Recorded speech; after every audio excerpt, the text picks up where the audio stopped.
ನಮಸ್ಕಾರ ಗೆಳೆಯರೆ. ತಮಗೆ ಜನ್ಮ ನೀಡಿದ ತಾಯಿ ಅನಾರೋಗ್ಯದಿಂದ ಸಾವನ್ನಪ್ಪಿರುವ ಸಂಗತಿಯನ್ನು ಅರಿತ ಇಬ್ಬರು ಹೆಣ್ಣು ಮಕ್ಕಳು ಅಮ್ಮನ ಸಾವಿನ ಸುದ್ದಿಯನ್ನು ಯಾರಿಬ್ಬರಿಗೂ ತಿಳಿಸದೆ ತಮ್ಮ ಮನೆಯೊಳಗೆ ಬಚ್ಚಿಟ್ಟು 9 ದಿನಗಳ ಕಾಲ ಸುಮ್ಮನಿದ್ದ ಭಯಾನಕ ಘಟನೆ ಇದೀಗ ಪೊಲೀಸರನ್ನೇ ಬೆಚ್ಚಿ ಬೀಳಿಸಿದೆ.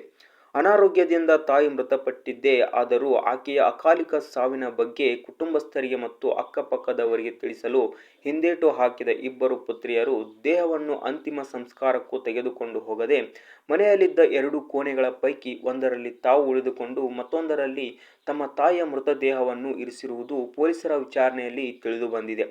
ತಾಯಿ ಮೃತಪಟ್ಟಿರುವುದು ತಿಳಿದು ಕಂಗಾಲಾದೆವು. ಏನು ಮಾಡಬೇಕೆಂದು ತೋಚಲಿಲ್ಲ. ಅಂತ್ಯಕ್ರಿಯೆಗೆ ಹಣವೂ ಇರಲಿಲ್ಲ. ಮನೆಯಲ್ಲಿ ಅವರನ್ನು ನೋಡಿಕೊಳ್ಳಲು ಯಾರೂ ಕೂಡ ಇರಲಿಲ್ಲ. ಏನು ಮಾಡಬೇಕೆಂದು ನಮಗೆ ತಿಳಿಯಲಿಲ್ಲ. ಇದರೊಂದಿಗೆ ತಾಯಿಯ ಶವವನ್ನು 9 ದಿನಗಳ ಕಾಲ ಒಂದು ಕೋಣೆಯಲ್ಲಿ ಇರಿಸಿದ್ದೆವು ಮತ್ತು ಇನ್ನೊಂದು ಕೋಣೆಯಲ್ಲಿ ನಾವಿದ್ದೆವು. ಆ 9 ದಿನಗಳ ಕಾಲ ಮನೆಯಲ್ಲಿದ್ದ ಬ್ರೆಡ್ ಮತ್ತು ಇತರ ಆಹಾರವನ್ನು ತಿನ್ನುತ್ತಾ ದಿನವನ್ನು ಮುಂದೂಡಿದೆವು. ಆದರೆ ದೇಹದಿಂದ ಕೆಟ್ಟ ವಾಸನೆ ಬರುತ್ತಿದ್ದಂತೆ ಮನೆಯಿಂದ ಹೊರಬಂದು ನಮ್ಮ ತಾಯಿ ಮೃತಪಟ್ಟ ವಿಷಯವನ್ನು ನೆರೆಹೊರೆಯವರಿಗೆ ತಿಳಿಸಿದೆವು ಎಂದು ಮೃತ ಮಹಿಳೆಯ ಪುತ್ರಿಯರು ಹೇಳಿದ್ದಾರೆ.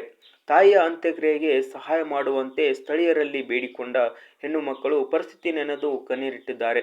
ಈ ದುರಂತ ಘಟನೆ ಸಿಕಂದರಾಬಾದ್ನ ವಾರಸಿಗುಡದಲ್ಲಿ ಸಂಭವಿಸಿದೆ ಎಂದು ವರದಿ ಉಲ್ಲೇಖಿಸಿದೆ. ಮೃತ ಮಹಿಳೆಯನ್ನು ಸೀಮಾಲಾ ಶ್ರೀಲಲಿತಾ ಎಂದು ಗುರುತಿಸಲಾಗಿದೆ. ಕಳೆದ 2 ವರ್ಷಗಳಿಂದ ತನ್ನ ಇಬ್ಬರು ಹೆಣ್ಣು ಮಕ್ಕಳಾದ ರಾವಲಿಕಾ ಮತ್ತು ಅಶ್ವಿತಾಳೊಂದಿಗೆ ವರಸಿಗುಡದ ಬೌದ್ಧನಗರದಲ್ಲಿರುವ 3ನೇ ಮಹಡಿಯಲ್ಲಿ ಫ್ಲಾಟ್ನಲ್ಲಿ ವಾಸವಿದ್ದರು. ಉಸ್ಮಾನಿಯಾ ವಿಶ್ವವಿದ್ಯಾಲಯದಲ್ಲಿ ಕೆಲಸ ಮಾಡುತ್ತಿರುವ ಅವರ ಪತಿ ರಾಜು 5 ವರ್ಷಗಳ ಹಿಂದೆ ಕುಟುಂಬವನ್ನು ಬಿಟ್ಟು ಹೋದರು.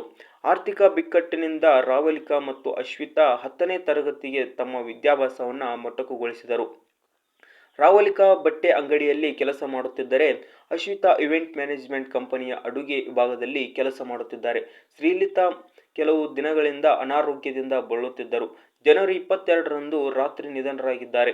ತಾಯಿ ತೀರಿಕೊಂಡ ನಂತರ ಇಬ್ಬರು ಹೆಣ್ಣು ಮಕ್ಕಳು ಖಿನ್ನತೆಗೆ ಒಳಗಾಗಿದ್ದು, ತಾಯಿಯ ಸಾವಿನ ಬಗ್ಗೆ ಯಾರಿಗೂ ಹೇಳಬೇಕೆಂದು ತಿಳಿಯದೆ ತಾಯಿಯ ಶವವನ್ನು ಮನೆ ಕೋಣೆಯಲ್ಲಿ ಇರಿಸಿದ್ದರು. ಈ ವಿಡಿಯೋ ಇಷ್ಟ ಲೈಕ್ ಮಾಡಿ, ಶೇರ್ ಮಾಡಿ, ಸಬ್ಸ್ಕ್ರೈಬ್ ಮಾಡಿ. Thank you.